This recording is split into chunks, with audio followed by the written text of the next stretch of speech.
স্থলবন্দর দিয়ে বাংলাদেশ থেকে পোশাক সহ প্রক্রিয়াজাত পণ্য আমদানি নিষিদ্ধ করায় বিপাকে পড়েছেন ব্যবসায়ীরা। সমুদ্র কিংবা আকাশপথে পণ্য রপ্তানি অনেক ব্যয়বহুল বলছেন তারা। বাংলাদেশ ভারত চেম্বার অব কমার্সের সাবেক পরিচালক মতিয়ার রহমান জানান, বাংলাদেশের তৈরি পোশাক কলকাতা বন্দর দিয়ে ভারতে প্রবেশ করতে পারবে। ব্যবসায়ীরা বলছেন, ভারতীয় সুতা আমদানিতে নিষেধাজ্ঞা আরোপের এক মাসের মাথায় এই নিষেধাজ্ঞায় বিপাকে তারা। এতে সমুদ্রপথে রপ্তানিতে সময় ও খরচ দুটোই বাড়বে। বিশেষ করে ছোট রপ্তানিকারকেরা এই নিষেধাজ্ঞার কারণে বেশি সমস্যায় পড়বেন বলে জানান তারা। আর বিষয়ে আরো জানাতে বেনাপোল থেকে যুক্ত হচ্ছেন সহকর্মী এম এ রহিম। রহিম, ভারত হঠাৎ করে স্থলপথে তৈরি পোশাক আমদানি বন্ধ করেছে, বন্দরে কোনো পণ্যের চালান আটকে পড়েছে কিনা?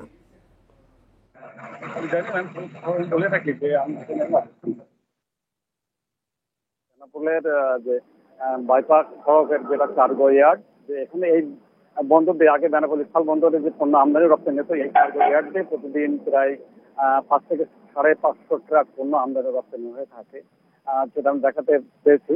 আপনি জানেন যে গতকালকে ভারতের দিল্লি থেকে একটি নির্দেশনা দেওয়া হয়েছে। সেই নির্দেশনায় বলা হয়েছে যে বাংলাদেশ থেকে যে পণ্যগুলো ভারতে রপ্তানি করা হতো, যে পণ্যগুলোর মধ্যে রয়েছে যেমন সুতা, খাদ্যপণ্য, প্লাস্টিক, পিভিসি, কাঠের ফার্নিচার, ফুটওয়্যার বা তৈরিকৃত খাদ্যপণ্য, এই পণ্যগুলো ভারতে রপ্তানি করা যাবে না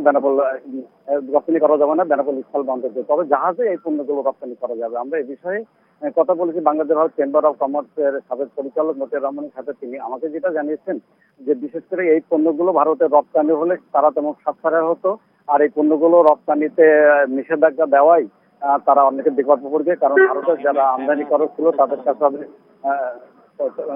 রপ্তানি করা ছিল, তাদের কোটি কোটি টাকা তাদের কাছে বাকিয়া রয়েছে। অর্থাৎ হঠাৎ করেই এই ধরনের নির্দেশনায় তারা আমদানি রপ্তানির সাথে সংশ্লিষ্ট ক্ষতিগ্রস্ত হয়ে পড়বে। আপনি দেখছেন প্রচুর এখানে ট্র্যাক জট হয়ে রয়েছে, যে এগুলো আমদানির বা রপ্তানির জন্য যে এখানে অপেক্ষা করছিল বেনাপোলে।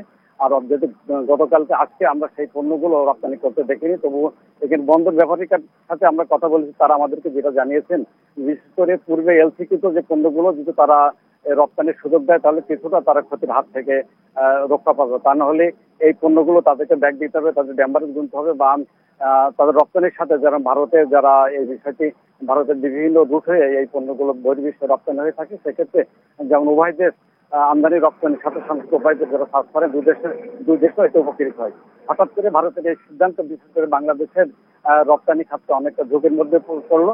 তবে এখানে আমি বন্দর কর্তৃপক্ষের সাথে কথা বলার চেষ্টা করছি। তারা আমাদেরকে যেটা জানিয়েছেন যে এই ধরনের কোনো নির্দেশনা তারা লিখিত তারা বিষয়টি আমাদেরকে এড়িয়ে যাচ্ছেন, পরবর্তীতে জানাবে বলে আমাকে বলেছেন। আমরা কথা বলেছি এখানে স্টাফ অ্যাসোসিয়েশনের সাধারণ সম্পাদকের সাথে। তিনি আমাকে যেটা বলেছেন যে অচিরেই এটা এই সমস্যার সমাধানে অর্থাৎ উভয় পক্ষের চেষ্টা করবেন। তা যদি ভারতের নির্দেশনা এটা ভারতের কর্তৃপক্ষের সাথেই দু দেশের পররাষ্ট্র মন্ত্রণালয় বা পররাষ্ট্র দপ্তরের বা বাণিজ্য দপ্তরের মাধ্যমে সরা সম্ভব বলে তারা মনে করেন। এই ছিল সর্বশেষ। আমি পরবর্তী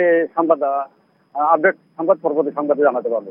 স্থলপথে পোশাক আমদানি রপ্তানি বন্ধ করেছে ভারত, এবং সেই বিষয়ে জানাচ্ছিলেন সহকর্মী এম এ রহিম।